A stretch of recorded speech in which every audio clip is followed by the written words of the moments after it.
अस्सलाम वालेकुम। हम स्टार्ट करने जा रहे हैं एफएससी पार्ट 2 मैथमेटिक्स की लेक्चर सीरीज़।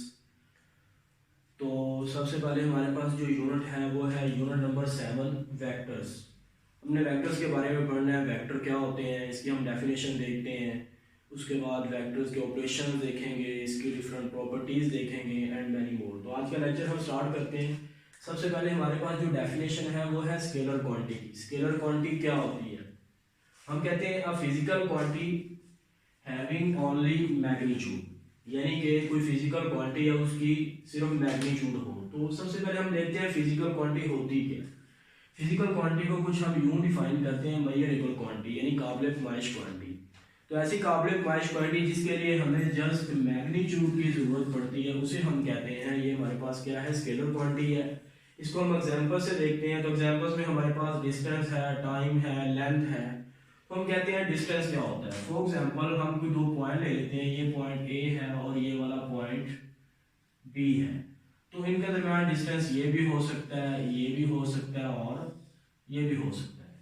तो डिस्टेंस बेसिकली क्या होती है, लेंथ ही होती है। ठीक हो गया। उसको हम जो है ना, लेंथ को हम मेजर कर सकते हैं 5 सेंटीमीटर, 6 सेंटीमीटर, 10 सेंटीमीटर डिफरेंट। इसके बाद हमारे पास है टाइम।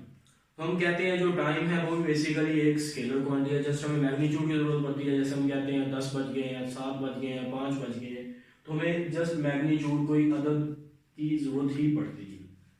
उसके बाद आ जाती है लेंथ। हम कहते हैं कोई लाइन है ये वाली, तो इसकी लेंथ है, हम सपोज कर लेते हैं इसकी लेंथ जो है वो कितनी है, 2 सेंटीमीटर। तो ये भी बेसिकली क्या है, इसके लिए हमें जस्ट मैग्नीट्यूड की जरूरत पड़ी है। तो हम कह देते हैं ये लेंथ भी हमारे पास क्या है, एक स्केलर क्वांटिटी है। इस तरह की जितनी भी क्वांटिटी होती है उनको हम कहते हैं ये हमारे पास स्केलर क्वांटिटीज है। नेक्स्ट हमारे पास जो डेफिनेशन है वो है वेक्टर क्वांटिटी। हम कहते हैं a physical quantity having both magnitude and direction. अब हमारे पास मैग्नीट्यूड के साथ साथ डायरेक्शन भी आ गई। तो ऐसी क्वांटिटी जिसमें हमें, यानी फिजिकल क्वांटिटी जिसमें हमें मैग्नीट्यूड के साथ साथ डायरेक्शन की जरूरत पड़े, उसे हम बोलते हैं वेक्टर क्वांटिटीज। तो वेक्टर क्वांटिटीज को एग्जांपल से हम देखते हैं। हमारे पास डिस्प्लेसमेंट है, फोर्स है, टॉर्क है। तो हम जब डिस्प्लेसमेंट की बात करते हैं तो बेसिकली डिस्प्लेसमेंट होता क्या है, हम कहते हैं हमारे पास कोई दो पॉइंट्स हैं, ये पॉइंट बी हम क्या देते हैं और ये पॉइंट क्या है, हमारे पास कोई क्यू पॉइंट है। तो इनके दरमियान जो डिस्टेंस है वो तो बहुत ज्यादा है, ये वाला भी है, ये वाला भी है और ये वाला भी है, इसके अलावा भी हो सकते हैं। तो हम कहते हैं डिस्प्लेसमेंट होता क्या है। डिस्प्लेसमेंट होता है basically shortest distance between two points. तो शॉर्टेस्ट जो डिस्टेंस है, यानी कम से कम जो फासला है वो बेसिकली सिर्फ यही रह जाएगा। कम से कम फासला दो पॉइंट्स यानी P और Q के दरमियान जो कम से कम फासला है वो क्या है, ये वाला है। तो ये बेसिकली हमारे पास क्या है, डिस्प्लेसमेंट है, यानी कि यहां से लेके यहां तक। तो इसके लिए हमें किसी डायरेक्शन की भी जरूरत पड़ती है। कम से कम फासला जो होगा दो पॉइंट्स के दरमियान कहां से कहां तक होगा और किस तरफ होगा। इसके बाद हम कहते हैं जी हमारे पास फोर्स है। तो फोर्स भी एक वेक्टर क्वांटिटी है। अब हम फोर्स के लिए हमें जरूरत पड़ती है हमने किस डायरेक्शन में फोर्स लगानी है, ईस्ट में लगानी है, वेस्ट में लगानी है, या किसी एंगल के ऊपर फोर्स लगानी है। तो इसके लिए हमें जो है ना साथ मैग्नीट्यूड के डायरेक्शन की जरूरत पड़ती है। इसी तरह जो टार्क है इसके लिए भी हमें मैग्नीट्यूड के साथ साथ डायरेक्शन की जरूरत पड़ती है। तो नेक्स्ट हमारे पास है ज्योमेट्रिक इंटरप्रिटेशन ऑफ वेक्टर, यानी कि वेक्टर को हम ज्योमेट्रिकली कैसे रिप्रेजेंट करते हैं। वेक्टर की रिप्रेजेंटेशन की बात हो रही है, तो हम वेक्टर को रिप्रेजेंट करने के लिए अल्फाबेट कैपिटल भी यूज कर सकते हैं, स्मॉल भी यूज कर सकते हैं। हम क्या करते हैं, कैपिटल हमने ए लिखा और उसके ऊपर एरो लगा दिया, या हम दूसरा काम क्या करते हैं, इसके नीचे एरो लगा देते हैं। ये भी तरीका होता है वेक्टर को जाहिर करने का। या हम एक और काम करते हैं, इसके नीचे एक लाइन लगा देते हैं इस तरह। ये भी एक नोटेशन है वेक्टर को जाहिर करने की। या अगर हम कंप्यूटर की लैंग्वेज में बात करें तो हम कोई अगर वेक्टर लिखते हैं तो हम उसको क्या कर देते हैं, बोल्ड कर देते हैं। लेकिन एग्जाम के पॉइंट ऑफ व्यू से हम ये वाला मेथड ऑफ करते हैं क्योंकि इसमें टाइम ज्यादा लग जाता है। या हम अगर स्मॉल की बात करें तो हम कहते हैं यू, ये भी एक वेक्टर है। इस तरह हम वेक्टर को क्या कर लेते हैं, वेक्टर का इजहार कर लेते हैं, वेक्टर को जाहिर कर लेते हैं। इसके अलावा नेक्स्ट हमारे पास है magnitude, length, norm of a vector, यानी कि किसी वेक्टर की जो लेंथ क्या होती है, मैग्नीट्यूड क्या होती है या नॉर्म क्या होती है। ये बेसिकली होती है एब्सोल्यूट वैल्यू। एब्सोल्यूट वैल्यू का मतलब क्या है, जस्ट हमें कोई वैल्यू की जरूरत पड़ेगी, यानी कि सिर्फ वैल्यू होगी क्योंकि हम बात कर रहे हैं वेक्टर की, तो वेक्टर में हमने देखा है हमारे पास मैग्नीट्यूड भी होती है और डायरेक्शन भी होती है। यहाँ पे हमें जस्ट एब्सोल्यूट वैल्यू की जरूरत है, यहाँ पे डायरेक्शन की जरूरत नहीं है। तो हम किस तरह कैलकुलेट करते हैं किसी वेक्टर की मैग्नीट्यूड, लेंथ या नॉर्म। हम सपोज कर लेते हैं हमारे पास कोई वेक्टर है, तो वेक्टर को हम कुछ इस तरह जाहिर करते हैं। अब वेक्टर कौन सा हम क्या देते हैं जी, 3i है प्लस 4j है। अब i और j क्या है, बेसिकली ये हमारे पास होते हैं यूनिट वेक्टर्स। अब यूनिट वेक्टर की नेक्स्ट जो डेफिनेशन आ रही है उसमें हम इनको डिफाइन करेंगे। तो हम जस्ट बात कर रहे हैं मैग्नीट्यूड की, मैग्नीट्यूड कैसे कैलकुलेट करते हैं। मैग्नीट्यूड कैलकुलेट करने के लिए जो i और j है उनके साथ जो कोफिशिएंट्स है उनका हमने करना है स्केयर, उसका सम कर देना और फिर उसकी क्या ले लेनी है, उसका स्क्वायर रूट ले लेना है। तो हमारे पास क्या आ जाएगी, किसी वेक्टर की मैग्नीट्यूड आ जाएगी। फॉर एग्जांपल हम इसकी मैग्नीट्यूड कैलकुलेट करते हैं, तो इसकी मैग्नीट्यूड कैसे कैलकुलेट करेंगे। कोई वेक्टर अगर हमने लिखा है तो मैग्नीट्यूड की ये वाली नोटेशन होती है। तो हमने कहा था i और j के साथ जो कोफिशिएंट्स हैं उनका हमने क्या लेना है, स्क्वायर लेना है और सम लेना है। तो 3 का स्क्वायर प्लस 4 का स्क्वायर और उसका हमने ले लेना है स्क्वायर रूट। तो इसका जो फाइनल आंसर आएगा वो हमारे पास आएगा 9 प्लस 16, ये हो जाएगा 25। इसका जब हम जजर लेंगे, स्क्वायर रूट लेंगे, तो हमारे पास आ जाएगा 5। तो ये हमारे पास जो वेक्टर था इसकी जो मैग्नीट्यूड है वो हमारे पास कितनी आ चुकी है, 5 आ चुकी है। नेक्स्ट हमारे पास जो डेफिनेशन है वो है यूनिट वेक्टर की। यूनिट वेक्टर क्या होता है, a vector whose magnitude is unity या 1, यानी कि कोई वेक्टर है जिसकी मैग्नीट्यूड अगर क्या हो जाए 1 हो जाए तो उसको हम कहते हैं ये हमारे पास क्या है, यूनिट वेक्टर है। तो यूनिट वेक्टर का फॉर्मूला यहाँ पे हमने लिख दिया। अभी हम देखते हैं उसकी मैग्नीट्यूड 1 कैसे होती है। हम इसको कैसे लिखते हैं, ए कैप, ये ए के ऊपर कैप इसको हम बोलते हैं। तो ये किसके इक्वल होता है, वेक्टर ओवर मैग्नीट्यूड। यानी कि अगर हमने यूनिट वेक्टर फाइंड आउट करना है तो हम क्या काम करेंगे, वेक्टर को उसकी मैग्नीट्यूड से डिवाइड कर देंगे तो हमारे पास क्या आ जाएगा, यूनिट वेक्टर आ जाएगा। अब हम बेसिकली जो यूनिट वेक्टर है उसके लिए हम जो यूज करते हैं वो हम आई यूज करते हैं, जे कैप यूज करते हैं और के कैप यूज करते हैं। यानी कि आई कैप, जे कैप और के कैप यूज करते हैं। तो हम कहते हैं इनकी मैग्नीट्यूड जो है वो 1 है। अब हम देखते हैं इनकी मैग्नीट्यूड 1 होती कैसे है। ये हमारे पास क्या है, कार्टेशियन कोऑर्डिनेट्स है। तो हम कहते हैं हम इस साइड पे ले लेते हैं आई को, ये हमारे पास आई है, और यहाँ पे हम y एक्सिस के अलोंग जो है वो हम ले लेते हैं j को, ये हमारे पास x है। और जो तीसरा एक्सिस है जो इन दोनों के ऊपर बेसिकली परपेंडिकुलर होता है, यहाँ पे हम ड्रा नहीं कर सकते, वो हम ले लेते हैं z, और इसके अलोंग जो हमारे पास यूनिट वेक्टर है उसको हम ले लेते हैं k। अब हमें इस चीज का पता है कि इसके अलोंग अगर हम x एक्सिस के अलोंग जा रहे हैं तो हमारे पास वहां पे जो y है वो भी 0 होगा और जो z है वो भी क्या होगा, 0 होगा। तो फिर हम कह सकते हैं 1, 0, 0। फॉर एग्जांपल हमने यहाँ से यहाँ तक जो लेंथ है वो 1 ले ली है।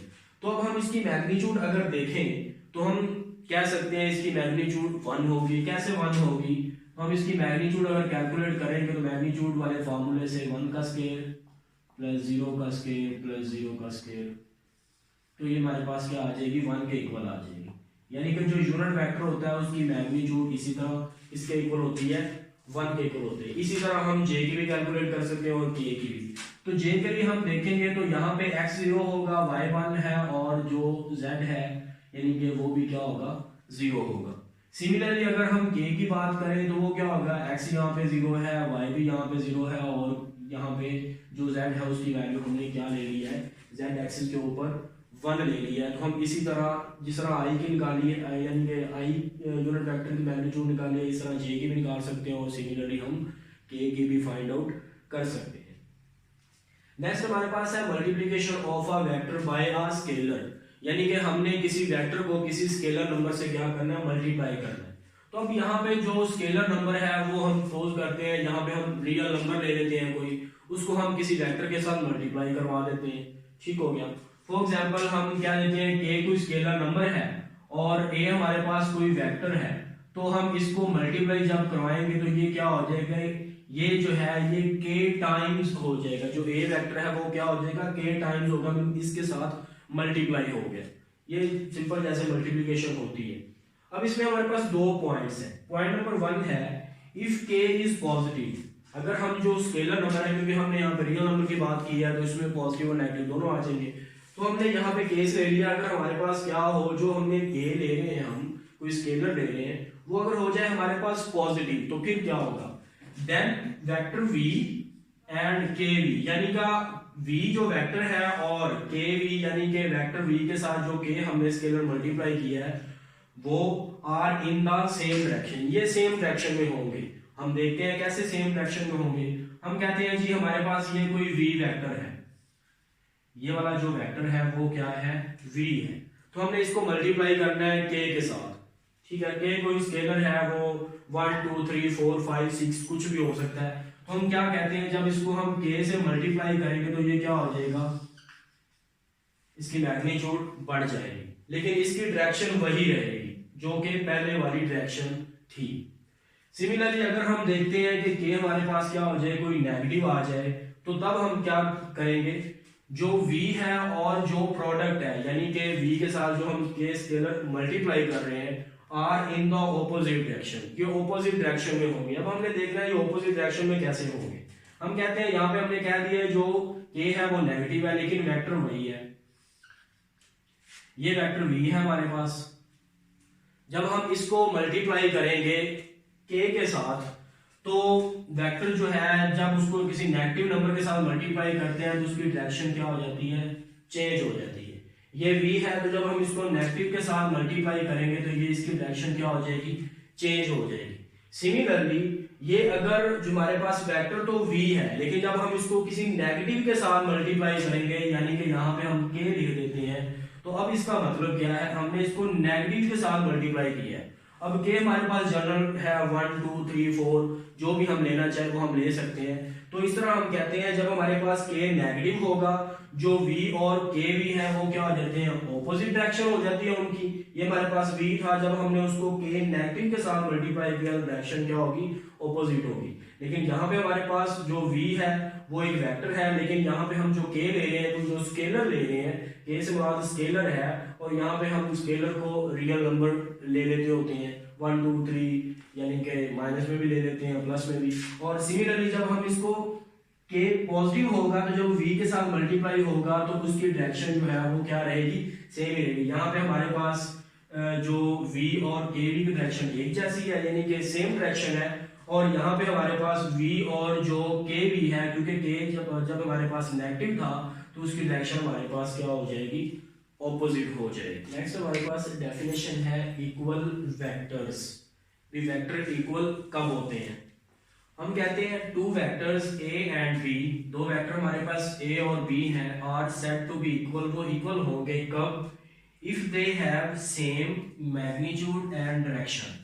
दो वेक्टर जो है वो इक्वल उस वक्त होते हैं जब उनकी मैग्नीट्यूड और डायरेक्शन क्या हो, सेम हो जाए। फॉर एग्जांपल एक हमारे पास ये वेक्टर a है और दूसरा वेक्टर ये हमारे पास क्या है, b है, तो हम देख सकते हैं दोनों की मैग्नीट्यूड भी एक जितनी है और इनकी जो डायरेक्शन है वो भी क्या है, सेम है। तो ये दोनों वेक्टर्स हमारे पास क्या होंगे, आपस में इक्वल वेक्टर्स होंगे। नेक्स्ट हमारे पास डेफिनेशन है पैरेलल वेक्टर्स। भी पैरेलल वेक्टर्स क्या होते हैं, two vectors are parallel if and only if. दो वेक्टर जो हैं वो पैरेलल होंगे, कब होंगे, सिर्फ और सिर्फ they are non zero scalar multiple of each other, अगर वो आपस में क्या हो, non zero scalar multiple of each other हो। फॉर एग्जांपल हम कहते हैं ये हमारे पास कोई एक वेक्टर a है, ठीक है। अब इसको हम जो दूसरा वेक्टर है इसको हम किसी स्केलर से मल्टीप्लाई कर देते हैं, लेकिन उसके लिए कंडीशन ये है जो k है वो हमारा जीरो नहीं होना चाहिए। k हमारा नेगेटिव हो सकता है, k हमारा पॉजिटिव हो सकता है, लेकिन जो k हमने लेना है पैरेलल वेक्टर के लिए, यहाँ पे वाज़ेह तौर पे लिखा हुआ है नॉन जीरो स्केलर, यानी कि जो k की वैल्यू है वो जीरो नहीं होनी चाहिए, पॉजिटिव भी हो सकती है और नेगेटिव भी हो सकती है। तो ये हमारे पास जो है वो क्या बन जाएगा, ka बन जाएगा। ये तो हमने पॉजिटिव के केस पे कर लिया, ये दोनों आपस में क्या है, पैरेलल है। अब हम नेगेटिव के केस पे लेते हैं, यानी कि ये हमने क्या लिया हुआ है, अभी k ग्रेटर देन जीरो, यानी कि जो हमारा स्केलर है वो यहाँ पे k वाले केस में हमारे पास क्या है, पॉजिटिव है। अब हम नेगेटिव में ले लेते हैं, तो हम क्या करते हैं, के की हमने मैग्नीट्यूड तो उतनी रखी हुई, लेकिन हमने के को क्या ले लिया, यहां पे हमने के ले लिया है less than zero. Less than zero का मतलब क्या है, नेगेटिव ले लिया है। तो ये क्या हो जाएगा, अब इसकी डायरेक्शन चेंज हो जाएगी, माइनस के ए हो जाएगा। तो ये तीनों वेक्टर्स आपस में क्या है, पैरेलल है। ये भी पैरेलल है, अगर इसके साथ इसका कंपैरिजन करें तो ये आपस में पैरेलल। पैरेलल कंडीशन क्या होनी चाहिए भी, हमारा जो स्केलर है जो हम के ले रहे हैं वो क्या होना चाहिए, जस्ट नॉन जीरो होना चाहिए। पॉजिटिव हो सकता है, नेगेटिव हो सकता है, जीरो नहीं हो सकता। नेक्स्ट हमारे पास जो डेफिनेशन है वो है नल या जीरो वेक्टर। नल या जीरो वेक्टर, अब जीरो वेक्टर क्या होता है, a vector whose magnitude is zero। ऐसा वेक्टर जिसकी मैग्नीट्यूड जीरो आ जाए, यानी कि हमने किसी वेक्टर की मैग्नीट्यूड कैलकुलेट की और वो जीरो के इक्वल आ गई। तो प्रीवियस हम देख चुके हैं भी किसी वेक्टर की हम मैग्नीट्यूड कैसे कैलकुलेट करते हैं। तो जो जीरो वेक्टर या नल वेक्टर होता है, इसको हम रिप्रेजेंट करने के लिए जो जीरो है उसके ऊपर एरो लगा देते हैं, या इसको हम क्या कर देते हैं, फिर बोल्ड कर देते हैं। अगर हमने सिंपल इस तरह लिख दिया, ये बोल्ड नहीं है, ये जीरो एक स्केलर को रिप्रेजेंट कर रहा है, लेकिन जब आपका जीरो वेक्टर आएगा तो उसके ऊपर आपको एरो साइन लगाना पड़ेगा, तब पता चलेगा भी यहाँ पे ये नल वेक्टर या जीरो वेक्टर की बात हो रही है। नेक्स्ट हमारे पास डेफिनेशन है नेगेटिव वेक्टर्स। भी नेगेटिव वेक्टर्स क्या होते हैं, हम कहते हैं टू वेक्टर्स आर नेगेटिव। दो वेक्टर्स जो है वो नेगेटिव होंगे। दो वेक्टर्स नेगेटिव कब होंगे, if both have same magnitude and opposite direction. यानी कि दो वेक्टर्स नेगेटिव उस वक्त कहलाते हैं, यानी कि नेगेटिव वेक्टर्स उस वक्त बनते हैं जब उनकी जो मैग्नीट्यूड है वो सेम हो, लेकिन उनकी जो डायरेक्शन है वो क्या हो जाए, ऑपोजिट हो जाए। तो हम कहते हैं ये जो वेक्टर्स हैं ये हमारे पास नेगेटिव वेक्टर्स हैं। फॉर एग्जांपल हम सपोज करते हैं ये कोई वेक्टर ए है, इतने हम क्या लेते हैं, कोई वेक्टर और ले लेते हैं जिसको हम नाम देते हैं बी का। अगर हम दोनों की जो डायरेक्शन है वो एक जैसी कर दें तो ये हमारे पास नेगेटिव वेक्टर नहीं है, क्योंकि यहाँ पे जो वर्ड लिखा हुआ है वो ऑपोजिट डायरेक्शन का लिखा हुआ है। तो फिर हमें क्या करना पड़ेगा, जो वेक्टर बी है इसकी डायरेक्शन को ऑपोजिट करना पड़ेगा। यानी कि दो वेक्टर्स नेगेटिव उस वक्त होते हैं जब दोनों की जो मैग्नीट्यूड है वो तो सेम हो, दोनों की मैग्नीट्यूड हमने सेम लेनी है, लेकिन उनकी जो डायरेक्शन है वो ऑपोजिट होनी चाहिए। तो हम कहते हैं ये दो वेक्टर्स जो हैं ये आपस में क्या है, नेगेटिव वेक्टर्स कहलाएंगे। नेक्स्ट हमारे पास वेक्टर्स के ऑपरेशंस हैं। तो सबसे पहले हमारे पास है एडिशन ऑफ वेक्टर्स, यानी कि वेक्टर की हम एडिशन कैसे करते हैं। तो addition of vector is explain by two laws. तो दो लॉज की मदद से हम वेक्टर्स की जो है ना वो एडिशन करते हैं। पहला है हमारे पास ट्राइएंगल लॉ ऑफ एडिशन, इसका हम दूसरा नाम देते हैं हेड टू टेल रूल। ये बेसिकली होता क्या है, हम ये काम करते हैं, कोई दो वेक्टर ले लेते हैं, एक हमारे पास वेक्टर u है और एक वेक्टर v है। तो इसको हम किसी ट्राइएंगल की साइड के इक्वल रख लेते हैं। ये साइड ए बी है और ये साइड बी सी है। जैसे कि फिगर में दिखाया गया, जो ए बी है वो वेक्टर u है और जो बी सी है वो वेक्टर v है। तो हम क्या काम करते हैं, यानी कि sides of a triangle such that the terminal sides of u। अब टर्मिनल साइड कौन सी होती है, ये जो हेड होता है वेक्टर का इसको हम बोलते हैं टर्मिनल साइड, और ये होती है बेसिकली इनिशियल साइड, या इसे हम क्या बोलते हैं, टेल भी कहते हैं। तो terminal side of vector u, तो वेक्टर u ये है तो इसका ये हेड होगा, तो ये इसकी टर्मिनल साइड होगी। कोइंसाइड विद, हमने इसको जोड़ देना इनिशियल पॉइंट ऑफ v। तो इस वेक्टर u का जो टर्मिनल पॉइंट है उसको हमने जोड़ देना है वेक्टर v के इनिशियल पॉइंट्स के साथ। तो ये वेक्टर u है और ये वेक्टर हमने v रखा हुआ है, तो इसको हमने इसके अकॉर्डिंग जो है वो आपस में जोड़ दिया है, कोइंसाइड कर दिया है। Then the third side AC। अब हमारे पास जो थर्ड साइड है वो क्या होगी, ये वाली, यहां से लेके यहां तक ये साइड AC होगी। तो बेसिकली यही इनका क्या होगा, रिजल्टेंट होगा किसका, u और v के सम के इक्वल होगी। AC of the triangle gives the vector sum. ये बेसिकली हमें क्या दे रहा होता है, वेक्टर सम दे रहा होता है। तो ये क्या बन जाएगा, AB plus BC is equal to AC, यानी AB plus BC is equal to AC। और AB जो हमारा है वो U के इक्वल है और जो V है वो BC जो है वो V के इक्वल है। तो हमारे पास ये ओवरऑल किसके इक्वल आ जाएगा, AC के इक्वल आ जाएगा, जो कि ये वाला है। तो हम दोबारा इसको फिगर से देख लेते हैं। हमने क्या काम करना होता है, एक वेक्टर जो है वो हमने u ले लिया यहाँ पे, और फिर हमने क्या काम करना है, फॉर एग्जांपल एक हमारे पास वेक्टर u है और दूसरा वेक्टर जो है वो v हम ले लेते हैं। तो हमने इसको ट्राइंगल लॉ ऑफ एडिशन या हेड टू टेल रूल की तरह से कैसे ऐड करना होता है, हमने जो वेक्टर v है उसकी टेल को वेक्टर a के हेड के साथ जोड़ देना है। ये हमने जोड़ दिया और ये वेक्टर v है, ये वेक्टर u है और ये वेक्टर v है। तो हमने ये किया है, जो वेक्टर u है उसका जो हेड है उसको हमने जोड़ दिया है वेक्टर v की टेल के साथ। तो फिर हम क्या काम करेंगे, जो पहला वेक्टर है उसकी टेल को जो आखिरी वेक्टर है उसके हेड के साथ जोड़ सकते हैं। यहाँ तो हमने वेक्टर 2 लिए हैं, तो वेक्टर 3 4 अप टू सोन आप n वेक्टर ले सकते हैं। तो फिर हम जब इसको जोड़ेंगे तो ये बेसिकली क्या होगा, इनका रिजल्टेंट होगा u प्लस v। तो इस तरह हम क्या काम करते हैं, वेक्टर को ऐड करते हैं by head to tail rule या ट्राइंगल लॉ ऑफ एडिशन। तो बेसिकली ये क्या बन रही है, ट्राइंगल ही बन रही है। तो नेक्स्ट हमारे पास है पैरेललोग्राम ऑफ एडिशन, यानी कि हमने जो वेक्टर्स का दूसरा लॉ एडिशन का उसको हम कहते हैं पैरेललोग्राम लॉ ऑफ एडिशन। तो बेसिकली ये क्या होता है, इसमें भी हमारे पास दो वेक्टर्स हैं u and v are represented by two adjacent side ab and ac। तो बेसिकली एडजेसेंट साइड का मतलब क्या है, अगर एक ये वाली साइड है पैरेललोग्राम की और दूसरी ये वाली साइड है, तो ये बेसिकली क्या है, आपस में एडजेसेंट साइड है। जैसा कि ए बी और ए सी, ये बेसिकली जो साइड है वो क्या है, ए सी है, और ये वाली जो साइड है वो किसके इक्वल है, ए बी के इक्वल है। इन फिगर जैसा कि ये फिगर में दिखाया गया है, द डायगोनल, तो जो डायगोनल होगा वो ये वाला होगा पैरेललोग्राम का। वो हमें क्या देता है, वो बेसिकली हमें सम दे रहा होता है, यहाँ क्या दे रहा होता है, रिजल्टेंट दे रहा होता है। किसका रिजल्टेंट, ए बी वेक्टर यानी कि ये वाला, और ए सी वेक्टर यानी कि ये वाला।